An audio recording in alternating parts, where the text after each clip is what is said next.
When do you think you should keep your word? Sometimes I keep it and sometimes I don't. You're going to underperform. You're going to live life at less than the best version of yourself. When you keep your word, you're telling God, I'm a winner. I'm powerful. I'm strong. Welcome to the Thought Leader Revolution with Nicky. Join the revolution. There's never been a better time in history to speak your truth, find your freedom, and make your fortune. Each week, we interview the world's top thought leaders and learn the secrets of how they built a 6 to 7 figure practice. This episode has been brought to you by eCircleAcademy.com, the proven system to add 6 to 7 figures a year to your thought leader practice. Welcome to another exciting episode of the podcast, The Thought Leader Revolution. I'm your host, Nicky, and this is Thought Leader Nuggets number 101. And we're going to go right into the topic, which is Keep Your Word Part 2. You know, in addition to the business work that I do, I run a men's organization called the Sovereign Man Movement. We have a website called sovereignman.ca, and we have an inner circle called the Sovereign Circle. And tonight, for part of what we did, we talked about keeping your word. I know that was the subject of last week's Thought Leader Nugget, but what came up tonight during that session made me realize that there's more to be said on this that's going to be valuable and helpful to you. And I was having a conversation with the men there, and I asked them to look back at when was the last time that they took back their word about something. And I asked a few men, and one man said Tuesday, another man said last Friday, another man said today. And I asked them to reflect and see what was the impact on them of taking back their word. Did they feel better? Did they feel stronger? Did they feel more powerful? And to a man, they said no, they felt worse. They felt weaker. They felt some relief in the moment because they'd given up on their commitment, but overall, they felt weaker. And then I asked everyone in the room, in the Zoom room, because it was a Zoom meeting, people all over the world, when do you think you should keep your word?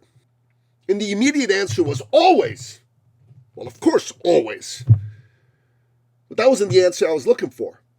And that really isn't an answer that's going to give you any power. It's a platitudinous answer. You're going to say always and not mean it because it's the politically correct thing to say.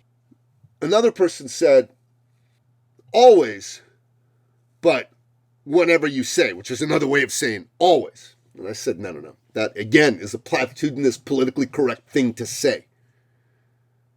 And then I said, okay, I'm going to give you the answer.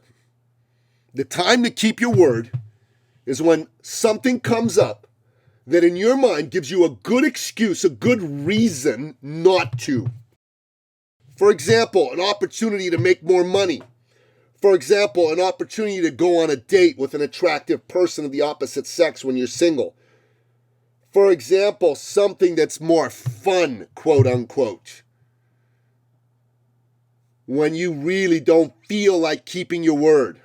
That is when it is absolutely imperative that you keep your word. And why is that?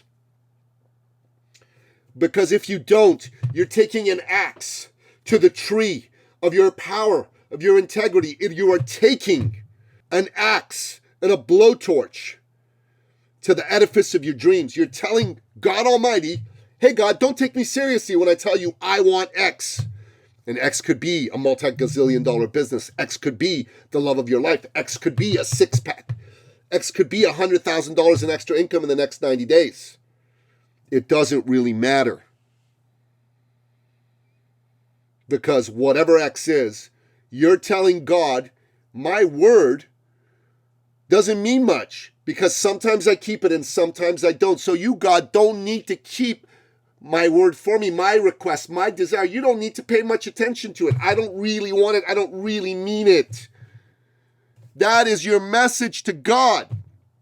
When you take back your word, you're telling God Almighty, I'm not serious about this. And so you're going to underperform. You're going to live life at less than the best version of yourself. While, if you actually do keep your word, especially when it's inconvenient, when you really don't want to, when it's going to cost you money, when it's going to cost you sleep, it's going to be a sacrifice, it's going to hurt. You're building a muscle inside you so strong, so powerful, that it will get you anything and everything you want. It will magically attract it. Things will line up because you're telling God, I'm serious.